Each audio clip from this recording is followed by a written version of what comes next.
আসসালামু আলাইকুম। বন্ধুর সাথে শত্রুতার ফলে বন্ধুর গার্লফ্রেন্ডকে র্যাপ করার চেষ্টা করে বন্ধু নামের ৩ নরপশু। আর এদেরকে খুন করে ২৫ বছরের জন্য জেলে চলে যায় কৃষ্ণ। তবে এই খুনগুলোর পেছনে রয়েছে একের পর এক মাথা নষ্ট করা টুইস্ট, যে টুইস্টগুলো আমরা জানতে পারবো মুভির সাথে সাথে। বলছিলাম অরমে কাহাদামতা মুভির কথা। তো চলুন আর স্পয়লার না দিয়ে সরাসরি গল্প শুরু করা যাক। গল্পের শুরুটা হয় মুম্বাই ২০০১ সালে, যেখানে বাসুদা নামের এক মেয়ে বলে, আচ্ছা কৃষ্ণ, ভালোবাসায় রাতের ঘুম কেন হারিয়ে যায়? উত্তরে কৃষ্ণ বলে, কারণ মানুষ ঘুমাতে ভুলে যায়, মানুষ পাগল হয়ে যায়। এখন আমাকেই দেখো না, তোমাকে ভালোবাসার পর থেকে আর কোনো কিছু ভাবতেই পারি না, সবসময় শুধু তুমি আর তুমি। আমার মাথায় তো তুমি ছাড়া আর কিছু আসেই না। এসব শুনে বাসু বলে, আচ্ছা আমাদেরকে কেউ আলাদা করবে না তো? উত্তরে কৃষ্ণ বলে, আমি চেক করে দেখেছি, আমাদেরকে আলাদা করার মতো কারো জন্মই হয়নি, তাই তুমি একদম চিন্তা করো না। আর শোনো, যদি কেউ কখনো চেষ্টাও করে আমাদেরকে আলাদা করার, তাহলে আমি পুরো পৃথিবী উলটপালট করে দেব।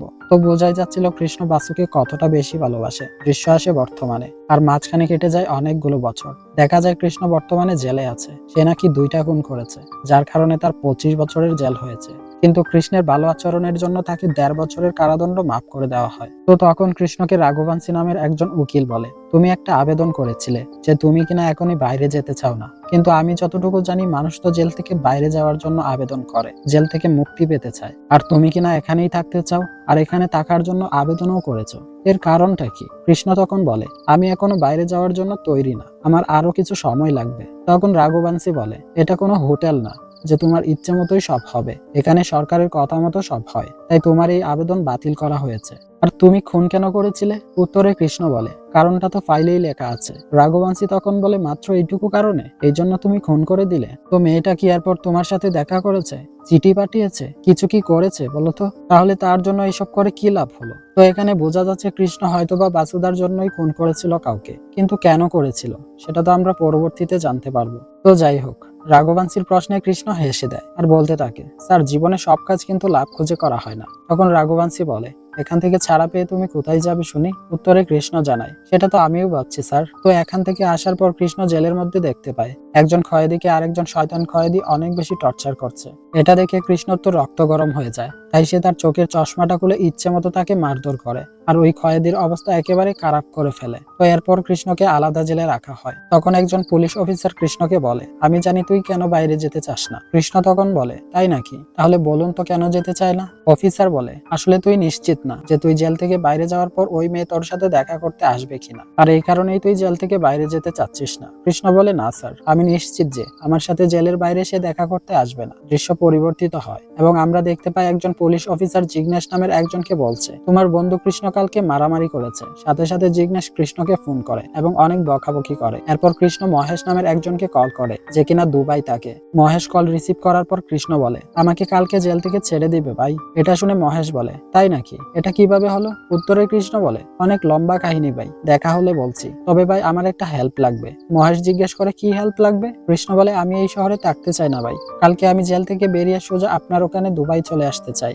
এটা শুনে মহেশ বলে, তোর মনে আছে আমাদের যেদিন প্রথম দেখা হয়েছিল, সেদিন তুই আমাকে কি বলেছিলে? আজ তোরও অবস্থা সেই রকম মনে হচ্ছে। আচ্ছা ঠিক আছে, আমি ব্যবস্থা করে দিচ্ছি, তুই চলে আয়। এদিকে বাসুদা জিগ্নেশকে কল করে আর বলতে থাকে, কেমন আছেন জিগ্নেশ দা? বাসুদার আসলে অনেক আগেই অন্য কারোর সাথে বিয়ে হয়ে গেছে, তাও সে এখনো তার প্রথম ভালোবাসার মানুষকে আজও ভুলতে পারেনি। সে আজও কৃষ্ণকে তার মনের মধ্যে রেখে দিয়েছে। তো জিগ্নেশ বলে, আমি ঠিক আছি। বাসুদা তখন কৃষ্ণের কথা জিজ্ঞেস করে তার কাছে এবং বলে, সে কি কাল বের হচ্ছে? উত্তরে জিগ্নেশ জানায়, হ্যাঁ, কৃষ্ণ কালকে ছাড়া পাবে, আমার কথা হয়েছে তার সাথে। তখন বাসুদা জিজ্ঞেস করে, সে কেমন আছে, দেখেছেন কি? তখন জিগ্নেশ বলে, কৃষ্ণ পাগল হয়ে গেছে, সে জেল থেকে আসতেই চায় না। এটা শুনে তো বাসুদার চোখে পানি চলে আসে, আর সে তখন বলতে থাকে, সে যদি কালকে বের হয় তাহলে আমাকে একটা মেসেজ করে দিবেন। জিগ্নেশ বলে, ঠিক আছে দিব, আর তুমি যে আমার সাথে যোগাযোগ করো এটা আবার তাকে বলতে যেও না। তো বাসুদা এবং কৃষ্ণর মধ্যে এমন কি হয়েছিল যার কারণে তারা আজ একজন আরেকজনের থেকে এতটা দূরে? এই সবকিছু আমরা গল্পের সাথে সাথে ধীরে ধীরে জানতে পারবো। তো এই সময় একটা ফ্ল্যাশব্যাক দেখানো হয়, যে বাসু যখন অল্প বয়সী ছিল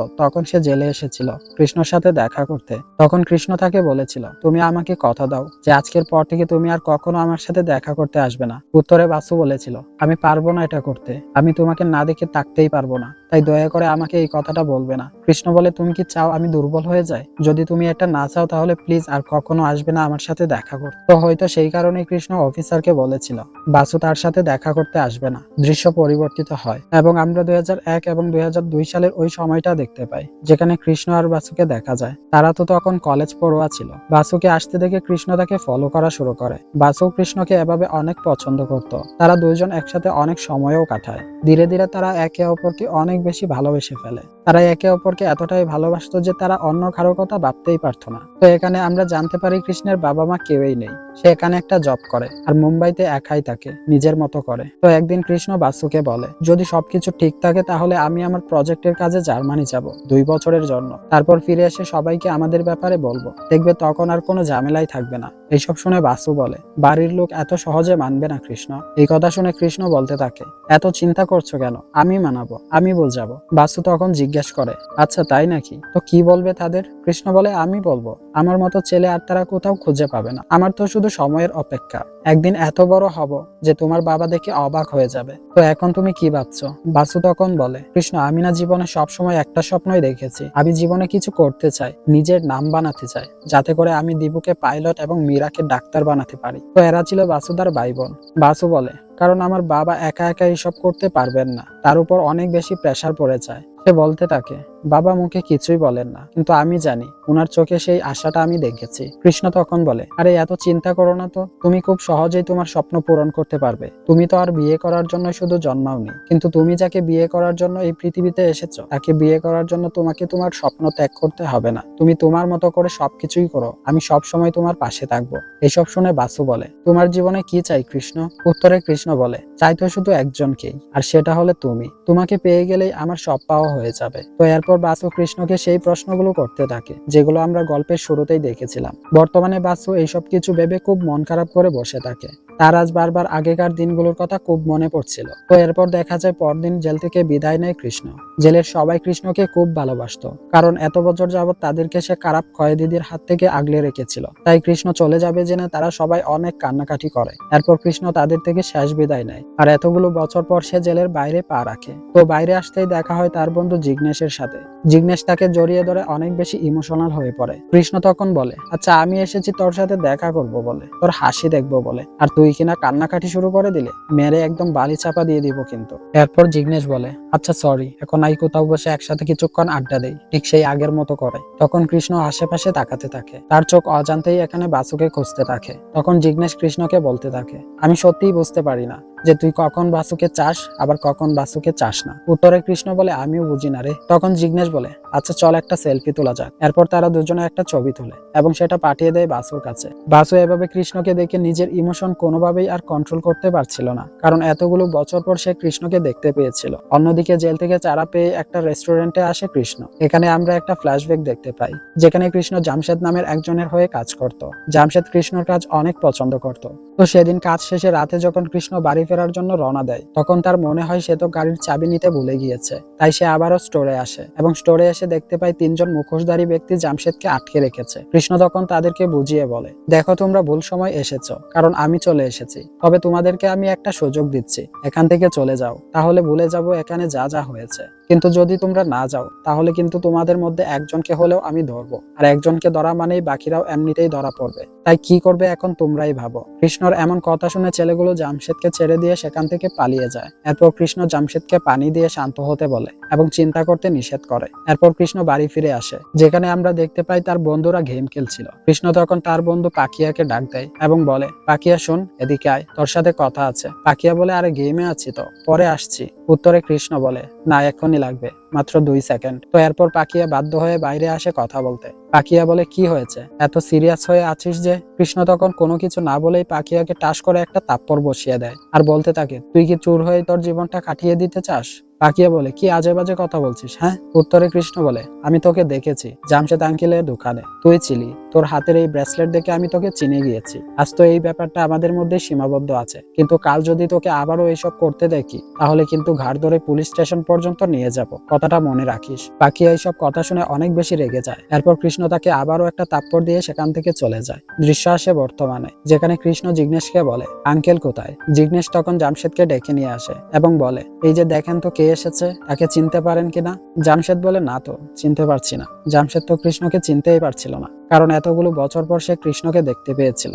তো এরপরে যখন জিগ্নেশ বলে আঙ্কেল এটা কৃষ্ণ, তখন জামশেদও অনেক বেশি ইমোশনাল হয়ে পড়ে এবং বলতে থাকে তুমি সেদিন যদি না আসতে তাহলে হয়তো বা আজ আমি থাকতাম না। কোথায় চলে গিয়েছিলে তারপর? এরপর আর একটা বারও দেখা করতে আসলে না। আচ্ছা যাই হোক, এসে বসো, আমার এখানের চা খাও। তারপর জামশেদ তাদের জন্য চা পাঠায়। সেখানে কৃষ্ণ এবং জিগ্নেশ বসে চা খেতে থাকে। তখন জিগ্নেশ কৃষ্ণকে বলে দুবাই যেতে হলে পাসপোর্ট লাগে, জানিস তো? কৃষ্ণ বলে জানি তো। জিগ্নেশ তখন বলে তুই একাই যাবি? আর আজ রাতে যাওয়াটাই কি খুব গুরুত্বপূর্ণ? কৃষ্ণ বলে হ্যাঁ, এখানে থেকে আমার কোনো ফায়দা নেই। জিগ্নেশ তখন বলতে থাকে তুই কবে থেকে লাভ লস নিয়ে ভাবতে শুরু করলি বলতো? এইসব তো আগে ভাবতি না। কৃষ্ণ তখন বলে যবে থেকে এটা বুঝতে পেরেছি যে কারো লসে কারো লাভ হয় তবে থেকেই আমি এটা নিয়ে চিন্তা করি। জিগ্নেশ তখন বলে আচ্ছা শোন, তুই কি বাসুর ব্যাপারে কিছু ভেবেছিস? তো দেখা যায় কৃষ্ণ এই কথাটাকে পুরোপুরি ভাবে ইগনোর করে। এরপর সে জিগ্নেশকে বলে সে যাওয়ার আগে একবার তাদের পুরাতন বাড়িটা দেখতে চায় যেখানে সে থাকতো। তো জিগ্নেশ তখন চলে যায় সেটার ব্যবস্থা করতে। তখন আমরা আরো একটা ফ্ল্যাশব্যাক দেখতে পাই যেখানে কৃষ্ণকে তার বস জার্মানি যাওয়ার জন্য সিলেক্ট করেছে।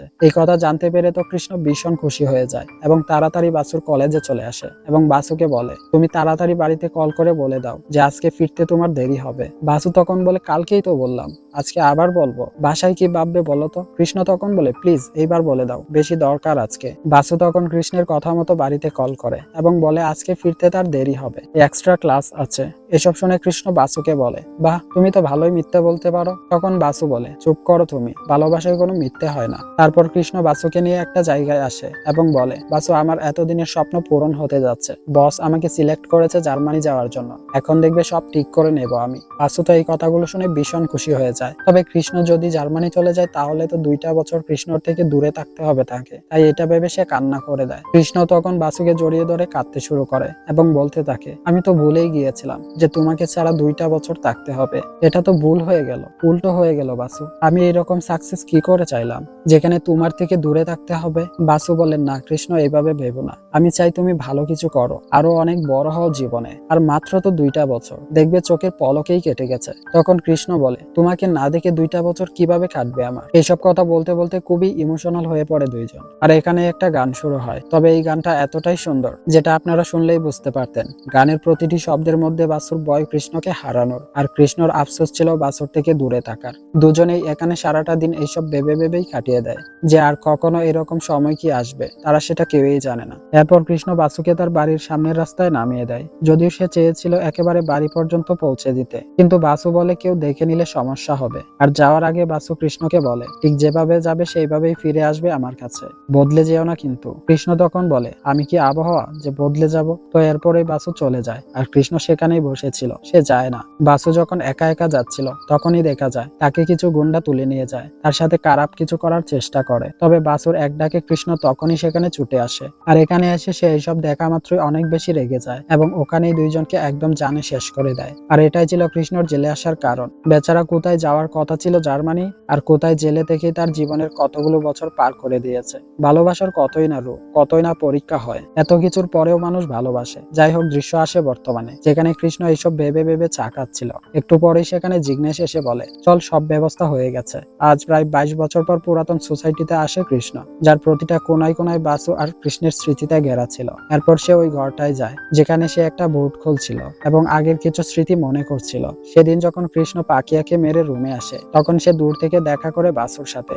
বাসু আর কৃষ্ণকে এভাবে দেখে পাকিয়া বুঝতে পারে এরা নিশ্চিত সম্পর্কে আছে, আর তারপরে সে তার ওই শয়তানি প্ল্যান করে এবং বাসুর সাথে খারাপ কিছু করার চেষ্টা করে। আর পরবর্তীতে তো কৃষ্ণ জেলেই চলে যায় এই কারণে। তো একদিন কৃষ্ণ একটা রিং এনেছিল বাসুর জন্য, যেটা প্লাস্টিকের ছিল, তার হাতের মাপ নিতে। যেটা দেখে বাসু বলতে থাকে আমার এই প্লাস্টিকের রিং হলেই চলবে কৃষ্ণ, আমার বেশি কিছু চাই না, শুধু তোমার ভালোবাসা হলেই হবে। তো তারপর কৃষ্ণ 2টা রিং একটা বক্সে করে নিয়ে আসে এবং সেই বক্সটা ওই বোর্ডের ভিতরে রেখে দিয়েছিল। আজ কৃষ্ণ সেই বোর্ডটা খুলে কিন্তু সেখানে ওই বক্সটি ছিল না। ওই সময় জিগ্নেশ আসে এবং বলতে থাকে কৃষ্ণ তাড়াতাড়ি বাইরে আয়, দেখ কে এসেছে। কৃষ্ণ তো হৃদস্পন্দন বেড়ে যায়, সে বুঝতে পারে হয়তো বা বাসুদাই এসেছে। তার ধারণাই সঠিক, বাসু এসেছে। তাকে দেখে একটু একটু করে কৃষ্ণ নিচে নেমে আসে। এত বছর পর তারা একে অপরকে দেখছে, অপলক দৃষ্টিতে তাকিয়ে থাকে একে অপরের দিকে। তো এরপর কৃষ্ণ এসে বলে কেমন আছো বাসু?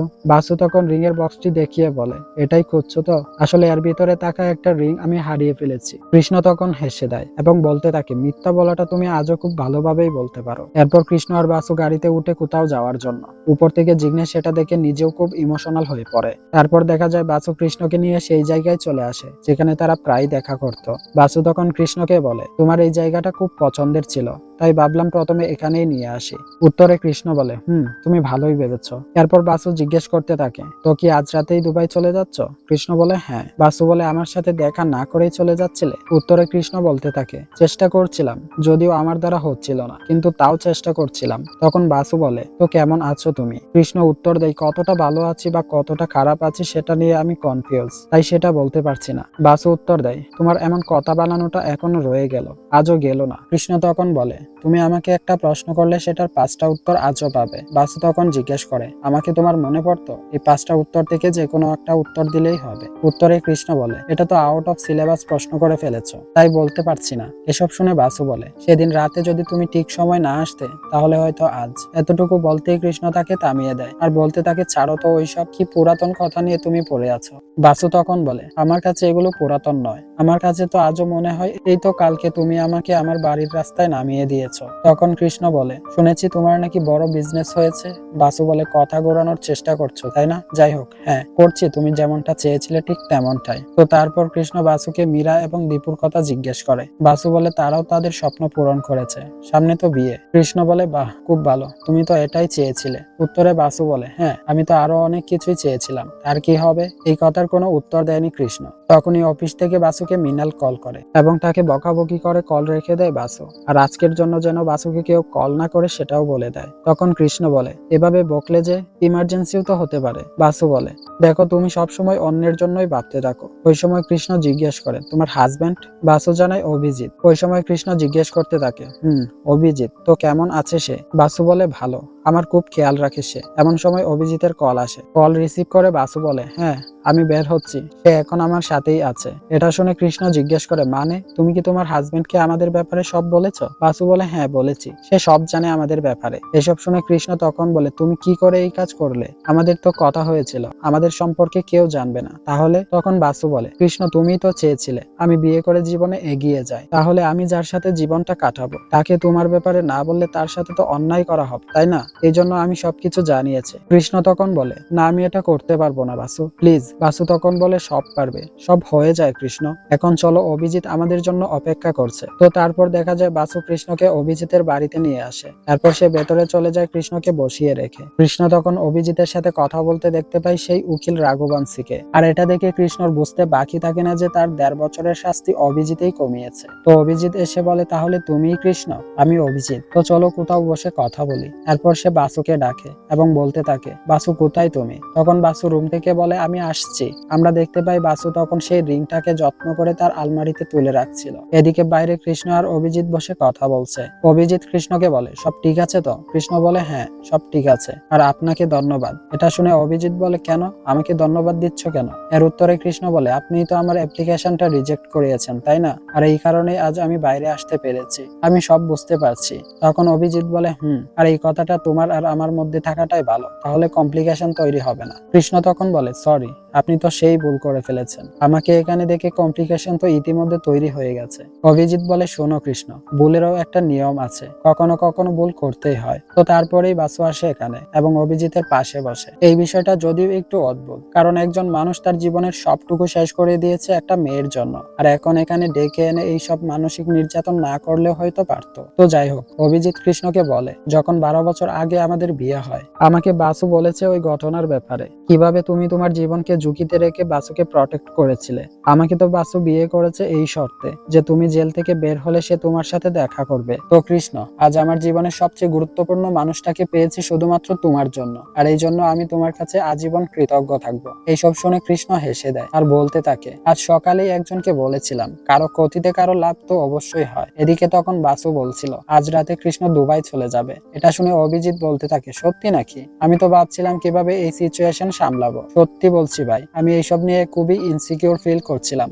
এইসব বলতে বলতে অভিজিৎ হাসতে থাকে। ঠিক ওই সময় অফিস থেকে কল আসে বাসুর, তাই কথা বলার জন্য বাসু সেখান থেকে উঠে একটু দূরে চলে যায়। কৃষ্ণ তখন বলে, আমাকে কত বছর ধরে জেল থেকে বাইরে নিয়ে আসার জন্য চেষ্টা করছিলেন? অভিজিৎ জানায়, এই তো 5 বছর। তোমার ঝগড়া করার আচরণটাকে ভালো আচরণ বলে খবরের কাগজে ছাপাতে হয়েছে, তারপর বিভিন্ন রকম কাজ তো আছেই, আর তুমি মাঝখানে জেলও বদলিয়েছিলে, তাই একটু দেরি হয়েছে। তখন কৃষ্ণ বলে, এইসব কি বাসু জানে? উত্তরে অভিজিৎ বলে, সবকিছু জানিয়ে কি হবে, কাজ করার কথা ছিল, করেছি। তখন বাসু সেখানে চলে আসে আর বলতে থাকে, আমাকে একটু অফিসে যেতে হবে, মৃণাল কল করেছে, কিছু এমার্জেন্সি আছে, তোমরা কথা বলো, আমি যাবো আর আসবো। এটা বলে বাসু সেখান থেকে চলে যায়। এরপর অভিজিৎ কৃষ্ণকে বলে, তোমার এই দুবাই যাওয়ার আইডিয়াটা বেশ ভালো, সবার জন্যই ভালো হবে। কৃষ্ণ বলে, হ্যাঁ, পুরাতন যা কিছু আছে সবকিছু ভুলে গিয়ে নতুন করে মুভ অন করাই ভালো আমাদের। অভিজিৎ বলে, হ্যাঁ, এই জন্যই তো তোমার সাথে দেখা করতে চেয়েছিলাম। আচ্ছা বলো তো কি হয়েছিল সেই রাতে? বাসু বলেছে আমাকে সবকিছু, কিন্তু তাও আমি তোমার মুখ থেকে এই সম্পূর্ণ কাহিনীটা শুনতে চাই। আমি যেদিন বাসুর কাছে এই ঘটনাটা শুনি, সেদিনে আমি সিদ্ধান্ত নিয়েছিলাম তোমার কাছে একবার হলেও জিজ্ঞেস করব।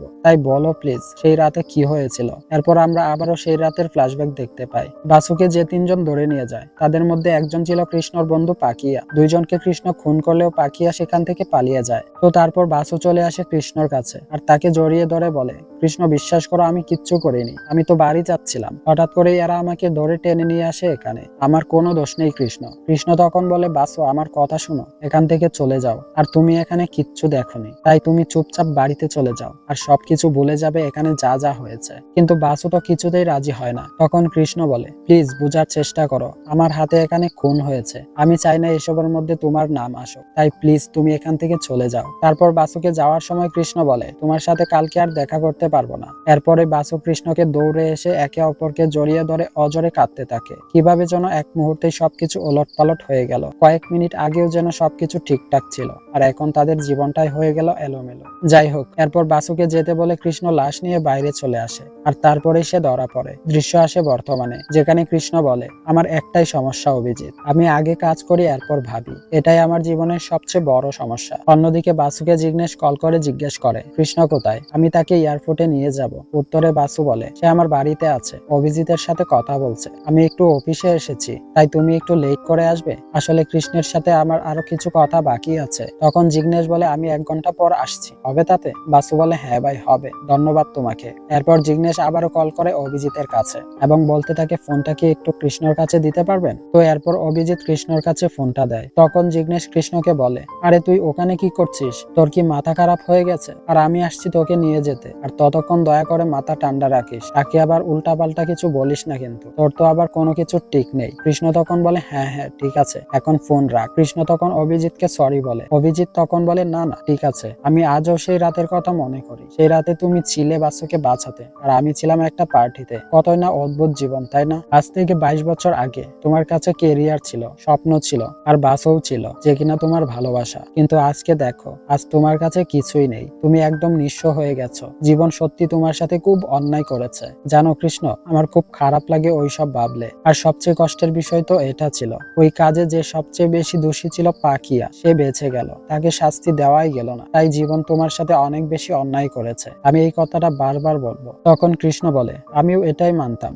অভিজিৎ এটা শুনে বলে, মানতে মানে? উত্তরে কৃষ্ণ বলে, না ভাই কিছু না, এমনি বলেছি। যাই হোক, তো এরপর অভিজিৎ বলতে থাকে, কেন বললে এমন কথা, আমাদের কাছে তো সময় আছেই, তাই বলো না কেন বললে তুমি মানতে এই কথা। কৃষ্ণ তখন বলে, যা হয়েছে তার জন্য আমি সবসময় ভাবতাম জীবন আমার সাথে খুব অন্যায় করেছে। এই পুরো কাহিনীর আসল দোষী পাখিয়া, যে কিনা স্বাধীনভাবে বাইরে ঘুরছিল, তাই আমি সারাক্ষণ বাসুর সেফটি নিয়ে টেনশনে ছিলাম। তবে জিগ্নেশ আমাকে বাসুর খোঁজ খবর প্রতিনিয়তই দিত।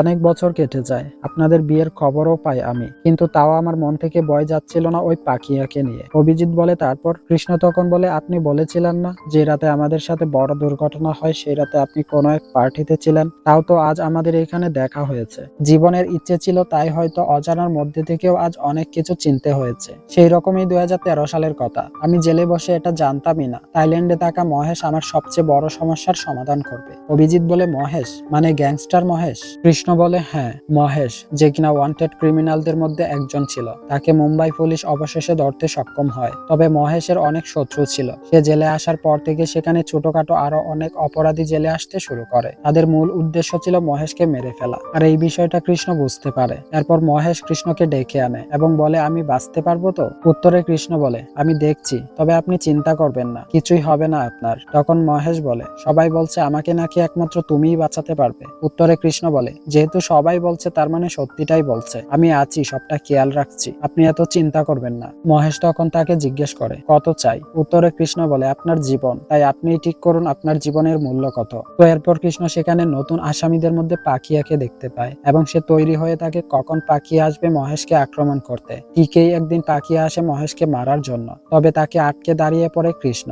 একে একে সবাইকে মারতে থাকে এবং শেষে পাখিয়াকে মারতে শুরু করে এবং পাখিয়াকে বাধ্য করে নিজের হাতেই জীবন নিতে। আর এভাবেই কৃষ্ণ তার আর বাসুর জীবন ধ্বংস করার জন্য প্রতিশোধ নেয়। দৃশ্য আসে বর্তমানে, যেখানে কৃষ্ণ অভিজিৎকে বলে, পাখিয়াকে মারার পর আমার সেই কষ্টগুলো চলে যেতে শুরু করে। আমার মন থেকে একটা ভারী বোঝা নেমে আসে। ঠিক যেভাবে আপনি বললেন কাজ করো শেষ করো, ঠিক তেমনি। আর আমি যেই শান্তিটা পেয়েছিলাম সেটাও ছিল বাসুকে সেফটি দিতে পেরে। সেটা আর কোনো কিছুর সাথে তুলনা করা যায় না। আর এটা কারো জানারও প্রয়োজন নেই, আমার মধ্যে থাকাটাই ভালো। তো তারা কথা বলছিল, এমন সময় সেখানে বাসু চলে আসে। আর তারা যা যা বলেছিল সমস্ত কথাগুলো বাসু শুনে নেয়। তো এরপর অভিজিৎ কৃষ্ণকে বলে, তাহলে এই দুবাইয়ের ট্রিপ মহেশকে বাঁচানোর পেমেন্ট, তাই তো? কৃষ্ণ উত্তর দেয়, আপনি যেমনটা ভাবেন। তখন অভিজিৎ বলে, আমি তোমার কাছে আজীবন কৃতজ্ঞ থাকবো। তুমি আমার জন্য যা করেছো সেটার কোনো দাম আমি ঠিক করব না, কিন্তু জীবনে যদি কখনো আমার প্রয়োজন হয় তাহলে আমাকে তুমি নির্দ্বিধায় বলে দিও, আমি তোমার জন্য যে কোনো কিছু করতে রাজি আছি। তারপরে জিগ্নেশ কল করে এবং তাকে এয়ারপোর্টে যাওয়ার কথা মনে করিয়ে দেয়। কৃষ্ণ তখন অভিজিতের থেকে বিদায় নিয়ে নেয় এবং যাওয়ার আগে বলে, আপনি বলেছিলেন আপনি ইনসিকিউরিটিতে ভরা একজন মানুষ, কিন্তু আমি আমার জীবনে আপনার মতো সিকিউর মানুষ দেখিনি। তো এরপরে কৃষ্ণ বেরিয়ে পড়ে। তখন বাসু তার সাথে নিচে নেমে আসে কিছু বাকি থাকা কথা শেষ করতে। অভিজিৎ তখন ড্রিঙ্কস করতে থাকে এবং নিজে নিজে বলতে থাকে, ভাই সাহেবের মনে হয় আমি নাকি ইনসিকিউর মানুষ না। তো এমন সময় সে বারান্দায় দাঁড়িয়ে দেখতে পায় বাসু কৃষ্ণকে জড়িয়ে ধরেছে। এরপর কৃষ্ণ সেখান থেকে চলে যায়। যাওয়ার পথে জিগ্নেশ কৃষ্ণকে বলে, সবকিছু ঠিক আছে তো? কৃষ্ণ বলে, হ্যাঁ সবকিছু ঠিক আছে। এরপর জিগ্নেশ বলে, একটা গান চালাই। কৃষ্ণ বলে, তোর শুনতে ইচ্ছে হলে চালা, আমাকে কেন জিজ্ঞেস করছিস? জিগ্নেশ তখন বলে, কৃষ্ণ তুই যদি বাসুকে একবার বলতি বাসু তোর জন্য হয়তো অপেক্ষা করত। উত্তরে কৃষ্ণ বলে, বাসু হয়তো আমার জন্য অবশ্যই অপেক্ষা করত, আমি সেটা জানি, কিন্তু জীবন যে সবসময় প্রশ্নই করে এমনটা নয়, মাঝে মাঝে উত্তরও দিয়ে দেয়। জেলে যখন আমার 1 সপ্তাহ হয় তখন বাবু নামের একজনের সাথে আমার পরিচয় হয়। সে আমাকে বলছিল জেলে বাঁচতে হলে গ্যাংয়ে জয়েন করতে হয়। এমন সময় বাবুকে এসে একজন মেরে দেয়। আর আমি সেদিন বুঝতে পারি এখানে যে কোনো সময় আমার মরতে হতে পারে। আমার জীবন নষ্ট হয়েছে তো কি হয়েছে, সেই জন্য তো বাসুর জীবন নষ্ট হতে দিতে পারি না। তাই আমি এইরকম সিদ্ধান্ত নিয়েছি এবং বাসুকে মুভ অন করতে বাধ্য করেছি। এরপর থেকে জেলে প্রতিদিন ঝগড়া মারামারি করতে করতে কৃষ্ণ সবার ভয়ের কারণ হয়ে ওঠে, শুধুমাত্র বেঁচে থাকার কারণে।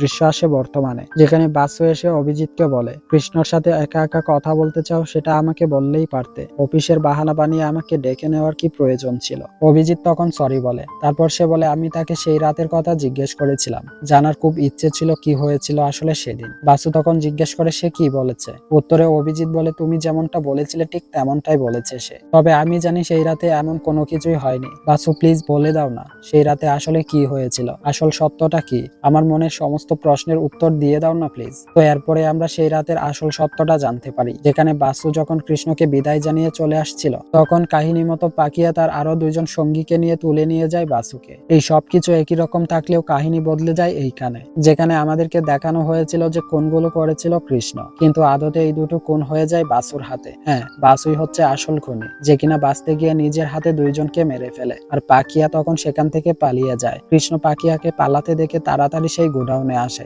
এবং সে এখানে এসে এইভাবে বাসুকে দেখে বলে, বাসু তুমি এখান থেকে চলে যাও, আর কাউকে কিছু বলার প্রয়োজন নেই। তখন বাসু বলে, কৃষ্ণ আমি কিচ্ছু করিনি, বিশ্বাস করো, আমি তো শুধুমাত্র নিজেকে বাঁচাতে চেয়েছিলাম। এসব শুনে কৃষ্ণ বলে, আমি জানি বাসু, তুমি প্লিজ এখান থেকে চলে যাও, কারণ এটা মার্ডার কেস, তোমার নাম এখানে আসুক আমি এটা কোনোভাবেই চাই না, প্লিজ যাও, আমি বাকিটা দেখে নিচ্ছি। বাসু বলতে থাকে, কৃষ্ণ এটা তো আমার দোষ, তাহলে তুমি কেন? কৃষ্ণ তখন বলে, তুমি আর আমি কি আলাদা? শাস্তি তুমি পাও বা আমি পাই এই ব্যাপারটা তো একই, তাই না? তুমি জেলে গেলে আমি এমনিতেই বাঁচতে পারবো না, তাছাড়া আমার তো মা বাবা কেউ নেই, কিন্তু তোমার তো সব আছে, তোমার ভাই বোনের স্বপ্ন আছে, তোমার নিজের স্বপ্ন আছে, তাই তোমাকে যে ঠিক থাকতেই হবে বাসু। তাই আমার দিব্যি তুমি এ ব্যাপারে কাউকে কিছুই বলবে না, এসব নিয়ে একদম ভাববে না, আজকে যা হয়েছে সব বলে যাবে, আর তুমি এক্ষুনি এখান থেকে চলে যাও। যাবে। কৃষ্ণ সেদিন জোর করে বাসুকে সেখান থেকে বের করে, আর পরে সে নিজের কাঁধে এই খুনের দায় নিয়ে সে জেলে চলে যায়। দৃশ্য আসে বর্তমানে, যেখানে বাসু বলে, এমন কোনো দিন যায়নি যেদিন আমি নিজেকে দোষী বলিনি। কেন যে আমি সেদিন কৃষ্ণর কথায় রাজি হলাম, তার জীবনটা আমার জন্য শেষ হয়ে গেল।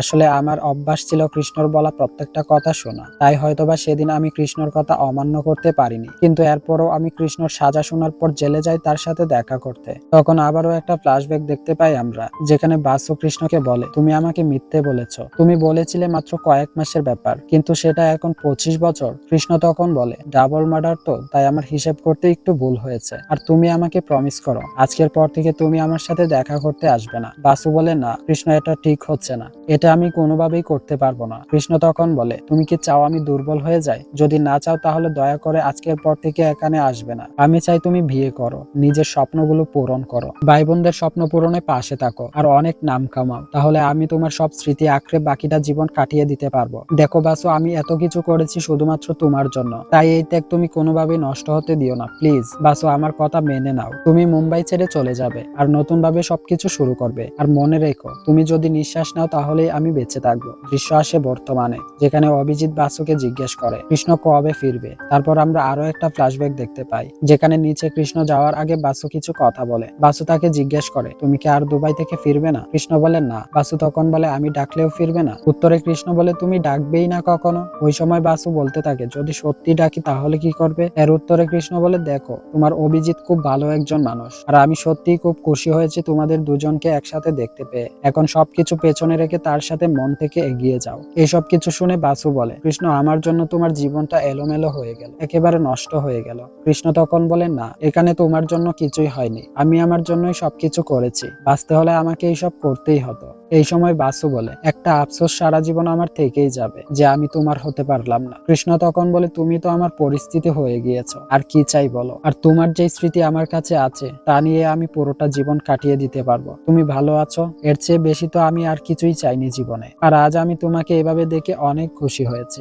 এতগুলো বছর পর তোমাকে তোমার যোগ্য স্থানে দেখতে পেয়েছি। তুমি আমার কথা মতো সবই করেছো দেখছি। বাসু তখন পুরোনো কথাগুলো মনে করিয়ে নিজের ইমোশন আর ধরে রাখতে পারে না, তাই সে কৃষ্ণকে জড়িয়ে ধরে। তখন কৃষ্ণ বলে, বাসু, বারান্দা থেকে অভিজিৎ সবকিছু দেখছে। এটা শুনে বাসু বলে, আমি জানি। তো তারপর কৃষ্ণকে বাসু বলে, একটা কথা বলি, তুমি এখন একটু নিজের জন্য বাঁচতে শিখো, আমার ভালো লাগবে। উত্তরে কৃষ্ণ বলে, তোমার ভালো লাগলে আমি তাই করব। শেষবারের মতো কৃষ্ণ বাসুর কাছ থেকে বিদায় নিয়ে চলে যায়, আর ব্যাকগ্রাউন্ডে তখন সেই গানটা বাজতে থাকে। তাদের কি আলাদা হওয়াটা খুবই জরুরি ছিল? আবারও একে অপরকে হারানোটা কি সত্যি প্রয়োজন ছিল? হ্যাঁ, জীবনে সবসময় নিজের আলাদা একটা পরিকল্পনা থাকে, যার কাছে কোনো উত্তর বা কোনো প্রশ্নের জায়গা নেই। কৃষ্ণ আর বাসু সেই নিয়মেই চলতে থাকে। কৃষ্ণ তার জীবনের সবটুকু দিয়ে বাসুর জীবনটাকে পরিপূর্ণ করে দেয়। কৃষ্ণ বলেছিল, তাদের যদি কেউ আলাদা করার চেষ্টাও করে তাহলে সে তাকে ছাড়বে না। আর আজ তাদের আলাদা হওয়ার কারণ তো কৃষ্ণ নিজেই, তাই সে নিজেকে নিজেই ধ্বংস করে দিয়ে সেখান থেকে চলে যায়। দৃশ্য আসে বর্তমানে, বাসু অভিজিৎকে বলে, আমি জানি তুমি ভাবছো মানুষ ভালোবাসে সেটা বলতে পারে, কিন্তু কৃষ্ণ সেটা করেও দেখিয়েছে, বিনা স্বার্থে,